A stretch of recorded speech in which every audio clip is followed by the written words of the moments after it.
destacado escritor mexicano Antonio Ortuño ha publicado una nueva novela. Se trata de La Armada Invencible, publicada por Seix Barral. Se trata de una novela que gira en torno a la música, al rock pesado, a los sueños, los ideales, pero también a las frustraciones. Sobre esta interesantísima novela que yo recomiendo mucho, conversé con Antonio hace unos días y quiero compartir con ustedes dicha conversación.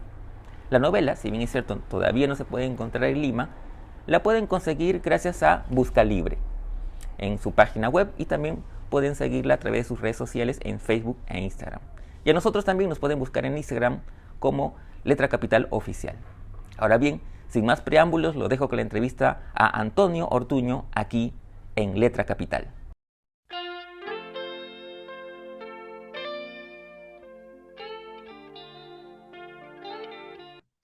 Hola Antonio, ¿cómo estás? Primero que nada, gracias por tu tiempo y por permitirnos esta charla sobre tu más reciente novela, La Armada Invencible, que ha sido publicada por Seix Barral.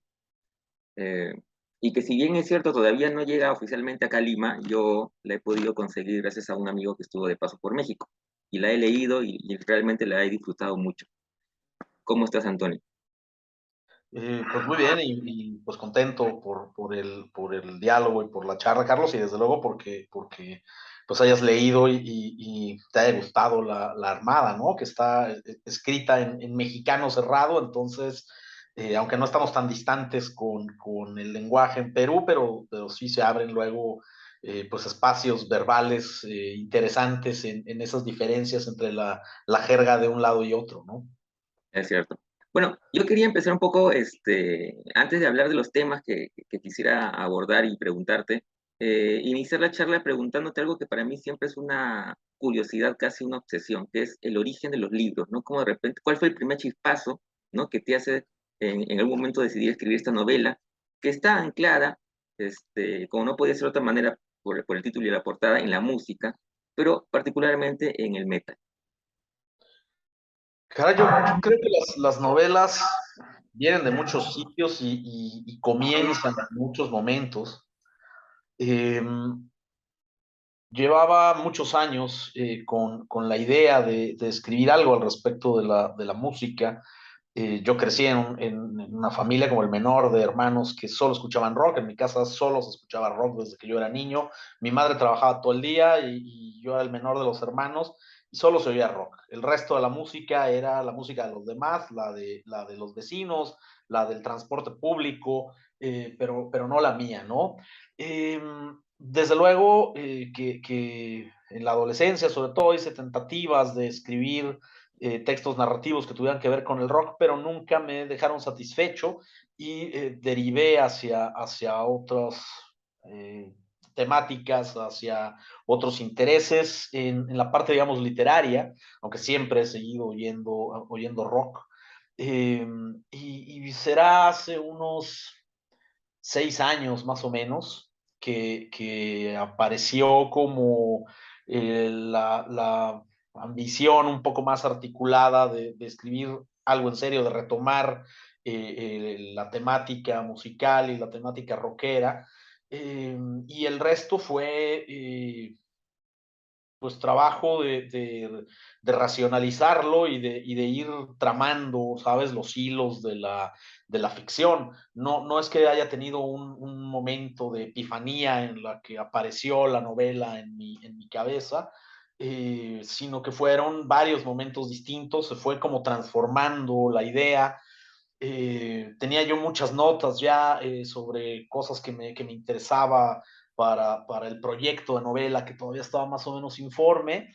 Me fui a vivir a Alemania un tiempo, entre 2018 y 2019 viví en Alemania, viví en Berlín.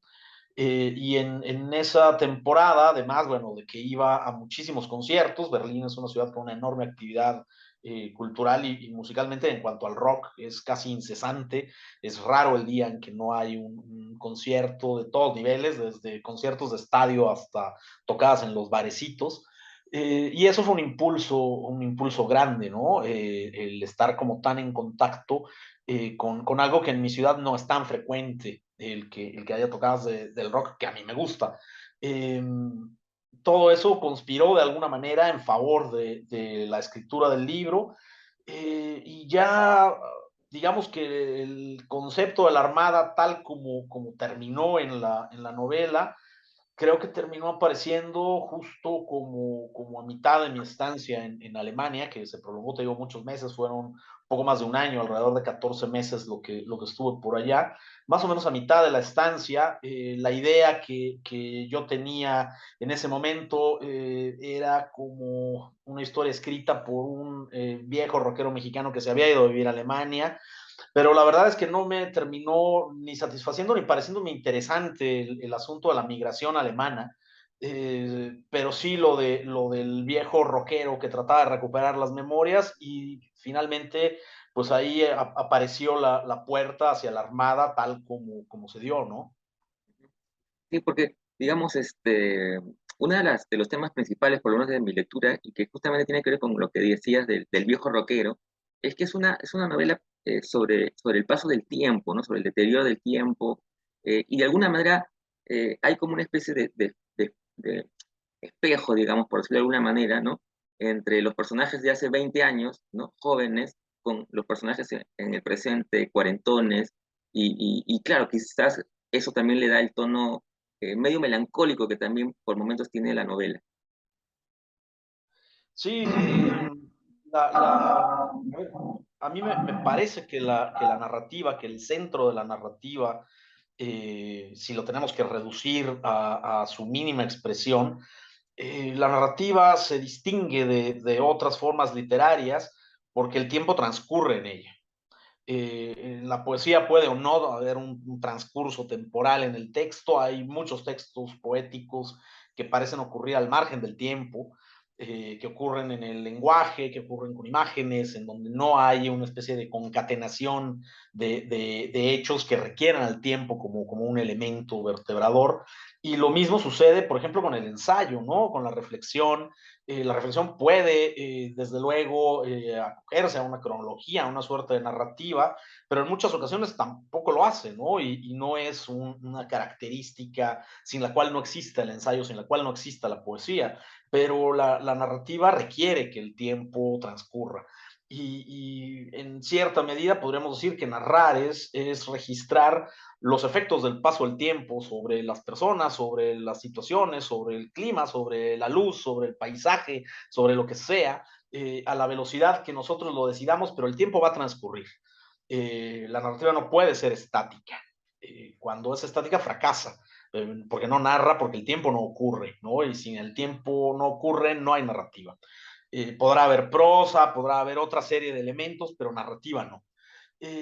Entonces, eso que está en el centro y en el eje del arte narrativo, del arte de la novela, desde luego, pues me abrió la puerta justo al tipo de historia que yo quería contar y que ya no tenía que ver con este asunto como un poco salvaje y prepotente de los jóvenes rockeros, que además ya no condice con la realidad. En este momento los jóvenes rockeros están absolutamente en los márgenes de la industria y del espectáculo, eh, cosa que no pasaba cuando yo era joven, ¿no?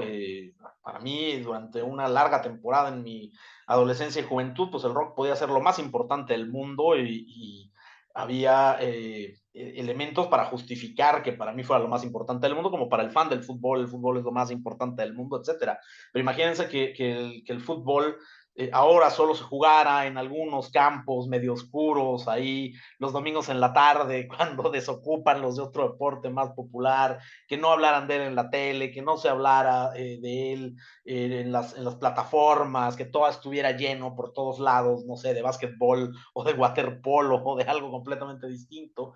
Aún así seguiría habiendo, sin embargo, gente que quiere el fútbol, ¿no? Pero reconocería que el mundo se le movió debajo de los pies, que como se suele decir en México, le movieron el tapete y que la posición es otra, ¿no? Yo creo que La Armada es una historia que finalmente pude contar y que tenía que ver con esa pasión y esa obsesión que he sentido por el rock guitarrero, por el rock duro, en este caso específicamente por el mundo del metal, eh, y que lo pude hacer justamente porque existe esa distancia, porque ya no es objeto como central en el mundo, porque ya se volvió periférico, porque ya está en un sitio como la memoria para la mayoría de nosotros, los que pensábamos así y pertenecíamos a una cierta generación, y eso ya te da, creo yo, una historia que es digna de contarse, ¿no? Lo inmediato, pues lo cuenta el periodismo, lo cuentan los documentales, lo cuentan los youtubers, pero a mí me interesa contar cosas que ya sucedieron, ¿no? Esos mundos que de alguna manera uno siente que si no lo registra, que si no los captura, aunque sea parcialmente en algún organismo como una novela, pues a lo mejor desaparecen y no dejan rastro, ¿no? Ujú, es cierto. Eh, pero también pensaba, cuando leía la novela, en el tema de, digamos, eh, de cómo de alguna manera cuando uno crece, termina, digamos, eh, entrando en el sistema, ¿no? Porque, digamos, pienso en los personajes, pienso en el mismo Julian, que finalmente deja la música y consigue un trabajo eh, en una tienda de su amigo, el gordo de autos, o el mismo gordo, o el mismo Barry, ¿no? Hasta que hay un momento en que ellos quieren retomar la banda y de alguna manera retomar los sueños estancados, ¿no? O dormidos. Sí, no, por supuesto a ver, la Armada existe en este escenario del que hablábamos, de la melancolía por lo que fue, por ese mundo perdido. Y ese mundo perdido no es solo el lugar que ocupaba el rock en la cultura y en la vida de las personas hace 20, 30, 40 años, sino sobre todo los horizontes juveniles perdidos por los personajes, ¿no? Es decir, ellos extrañan quiénes eran y tratan de alguna manera, aunque no lo sepan o no lo hagan explícitos, pero de volver al punto en el que se rompió algo y dejaron aquello, ¿no? Y entraron a otras vidas, encontraron trabajos estables, se casaron, el gordo heredó un negocio, Barry heredó también otro negocio, pero además ganaba bien. Julian solo pudo medio sacar la nariz del agua e ir ahí sobreviviendo, pero pues se casó, tuvo una hija. Todos los personajes, la Patty, de alguna manera están unidos por esas crisis, digamos, que los llevan a buscar de alguna manera una solución o un camino en sus pasados, ¿no? Y en ese pasado es donde está el punto que los había unido en algún momento y que cuando Barry decide volver a reunir a la banda, pues los vuelve a vincular de alguna forma, ¿no? Aunque las cosas hayan cambiado tanto que no se puede reintegrar a la armada original, por lo que pasó con el baterista, por el problema que tienen con el guitarrista original, entonces tienen que armarlo con otras piezas, pero a fin de cuentas tienen estas dos características que para mí son fundamentales en los metaleros. Por un lado, que los metaleros, más que creo ninguna otra de las subculturas del rock, son lo que en México decimos aferrados. Es decir, se mantienen en la línea, se mantienen en la trinchera, pasan los años y siguen siendo metaleros. A mí me encantaba ver en Berlín a metaleros ya viejos, a metaleros de primeras generaciones, todavía con la greña larga, algunos ya calvos, pero con las greñas blancas largas, así, saliendo desde la nuca, con sus chamarras y sus botas y sus playeras de bandas. Desde luego eso es algo como fundamental y que caracteriza mucho al mundo del metal, ¿no? La lealtad del público metalero, de la gente que pertenece al medio y a la cultura del metal. Y por otro lado también la capacidad como de resistencia que tienen, porque el metal de alguna manera, y si quitamos la etapa de mucha popularidad de este metal tipo Guns N' Roses, Poison, Bon Jovi en los 80, lo que se daba en llamar hair metal, que era como la cara más pop de todo el mundo metalero, pero en general ha sido como un género marginado, ninguneado por los grandes medios, incluso por los críticos, desde luego, visto o con indiferencia o con abierta hostilidad por la intelectualidad. Es decir, se le ve un mundo hipermasculinizado y además lleno de estereotipos, etcétera, pero a la vez eso es un estereotipo, ¿no? Toda la capacidad de resistencia de los metaleros, que me parece que es infinita, ¿no? Y que se mantienen ahí como bajo asedio siempre. Todo eso, pues hacía el fenómeno y la escena mucho más interesante para mí, para escribir sobre ella y para mostrar que eso que desde fuera y desde el prejuicio y desde la ignorancia es un mundo muy simplón y lleno de características espantosas, pues en realidad es muy complejo y sumamente interesante, ¿no? Ujú. Ahora que hablas de estereotipos, pensaba también mientras leía la novela en esos estereotipos que relacionan la música, el rock, y quizás sobre todo el metal, con cierta edad, ¿no? Como tú decías, es una cuestión de lealtad, de, también de manera de ser, ¿no? Que hace que uno siga escuchando metal siempre y casi no varíe su manera de vestirse incluso, ¿no? Claro, el metal provoca o causa esa lealtad.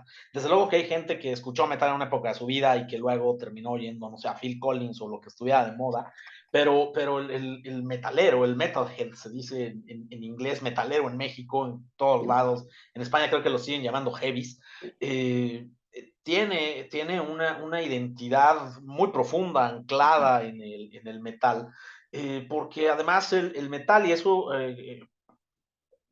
vertebra parte de los razonamientos que hace Julian a lo largo de la novela, el metal les da cosas que no les puede dar ninguna otra variante musical, ni ninguna otra actividad, ni ninguna otra expresión, le da a toda esa gente lo que le da el metal, que tiene unas características muy particulares.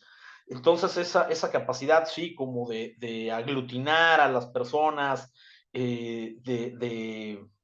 darles como ciertas razones para estar vivos, cierto espíritu como combativo ante los que les pasa en la vida, etcétera.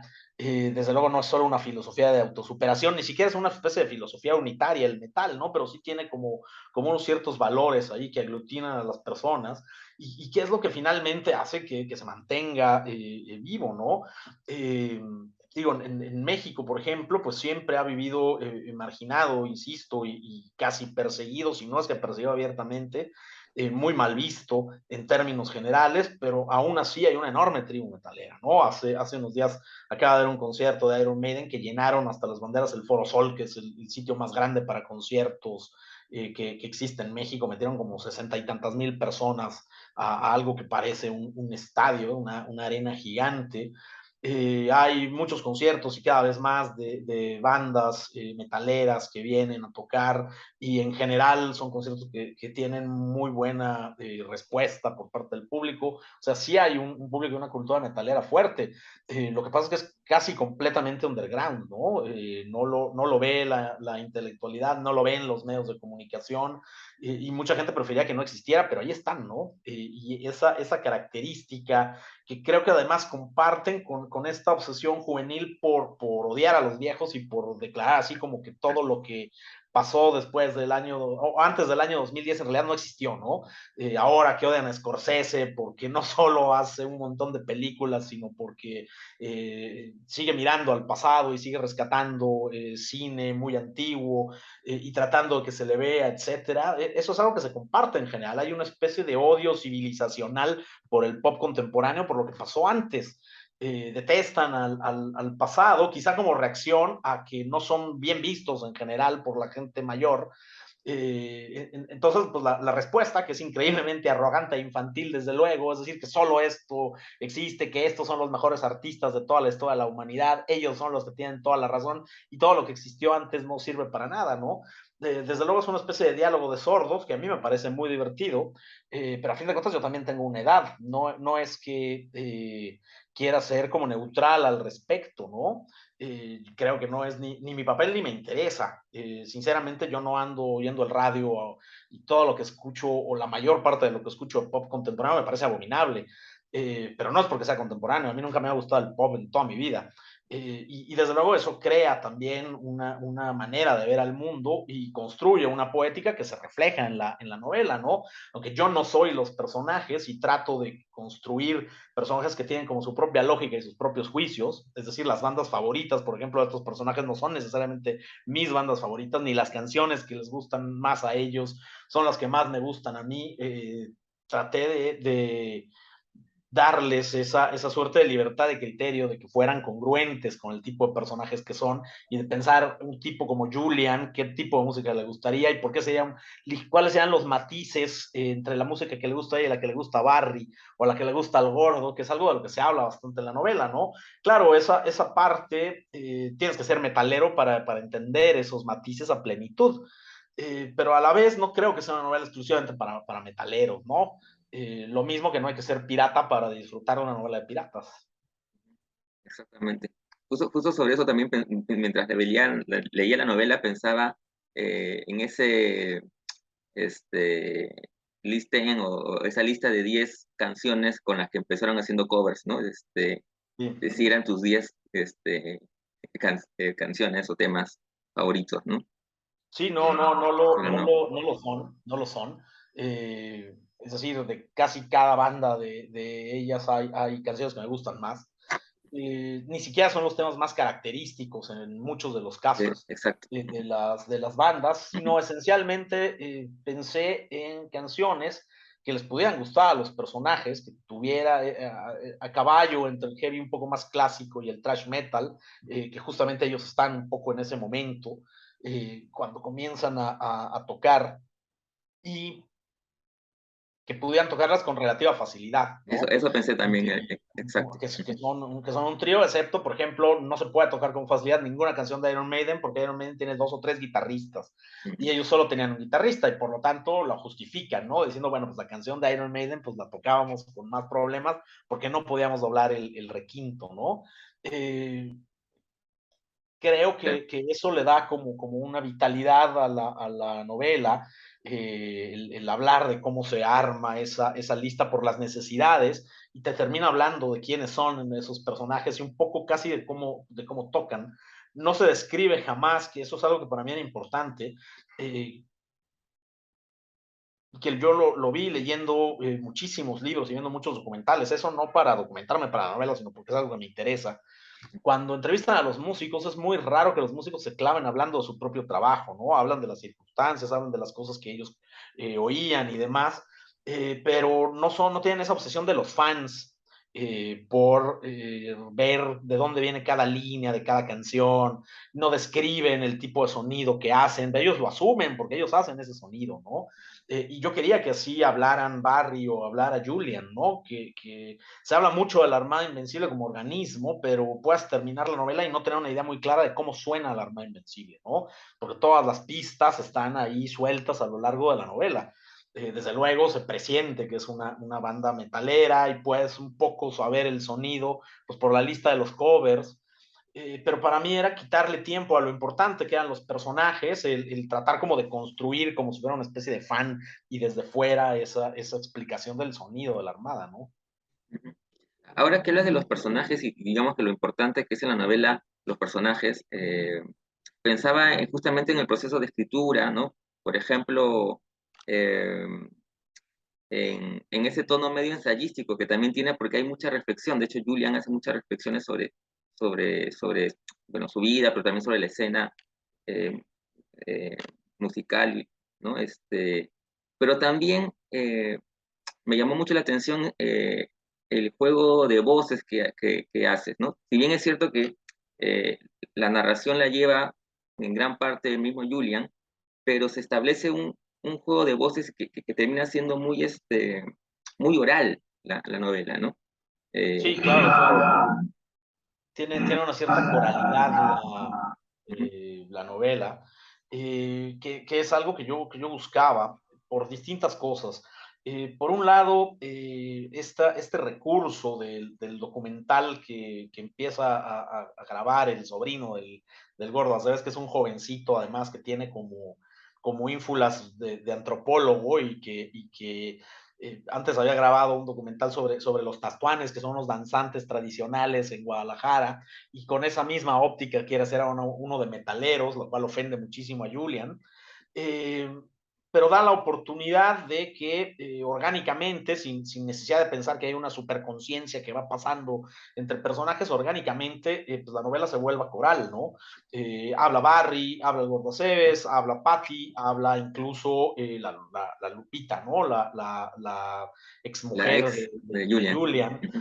Hablan muchos personajes en entrevistas, pregunta, respuesta, además, que para mí esencialmente tiene que ver con dos cosas. El conseguir esa coralidad, el refrescar el punto de vista, el cambiar de ritmo en la narración, porque hay cosas que cuenta Barry que complementan o que ponen en conflicto algunas que cuenta Julian, porque son diferentes puntos de vista, aunque sea el mismo acontecimiento que están narrando desde dos lados distintos. Y también permite que Julian, que nuestro narrador principal, a la vez sea narrado como personaje y visto desde fuera, ¿no? No es solamente un discurso como unitario e imperial el de Julian que nos cuenta todo el universo, él también puede ser reducido en las historias de los otros. De hecho, Lupita lo trata pues como piñata al pobre de Julian, sale bastante mal librado del testimonio de Lupita, que es bastante extenso. Y cada quien tiene su percepción, y eso me parece que le da mucha más dimensionalidad a los personajes, mucha más densidad.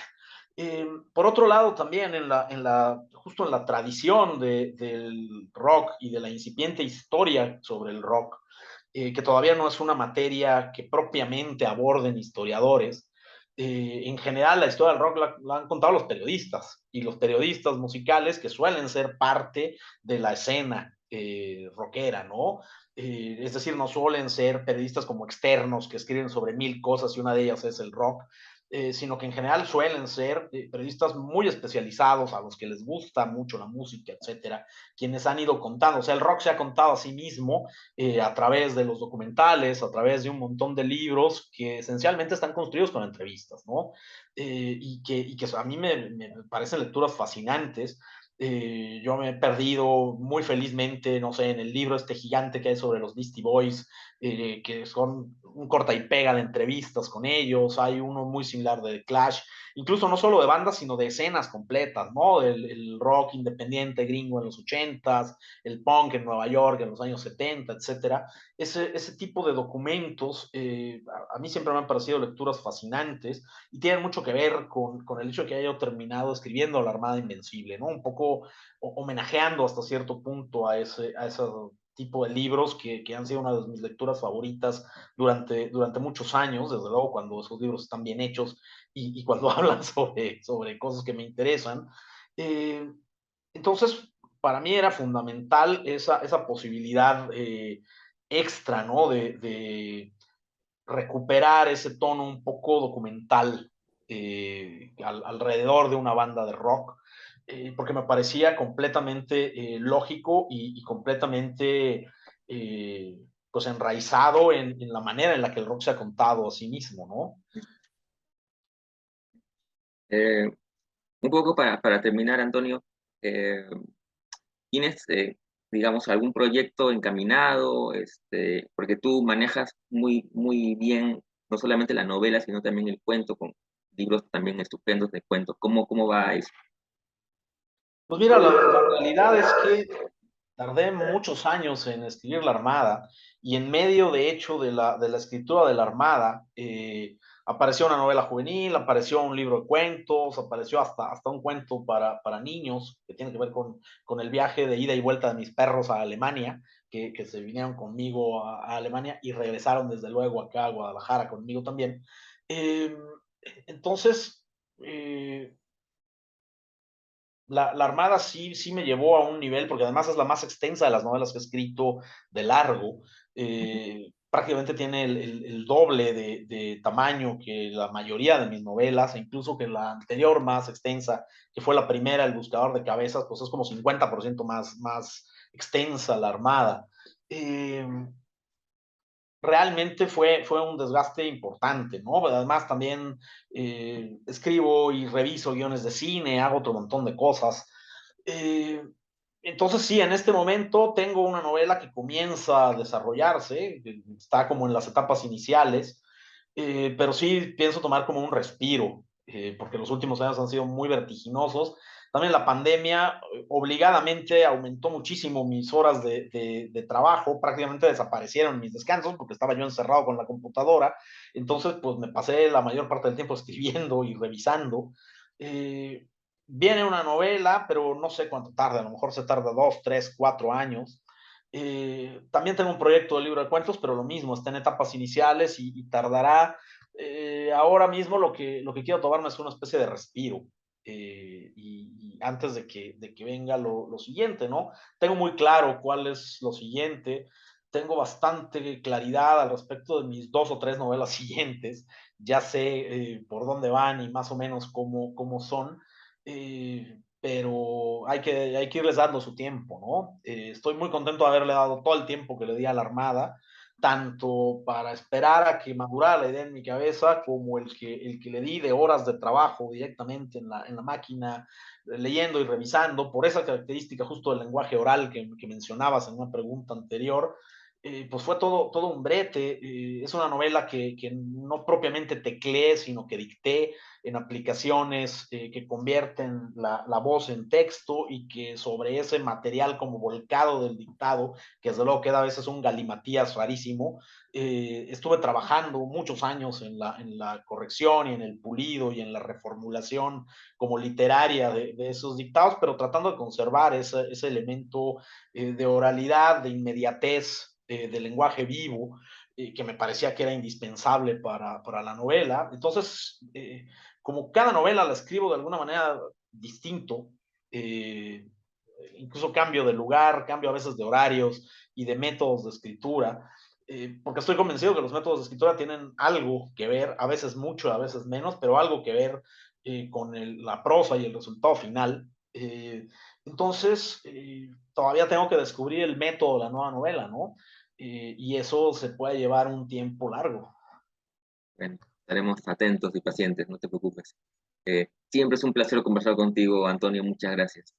No, no, pues muchísimas gracias, Carlos, pues espero que te hayas divertido con la historia de estos metaleros zapopanos, eh, con un pie en el siglo XX todavía.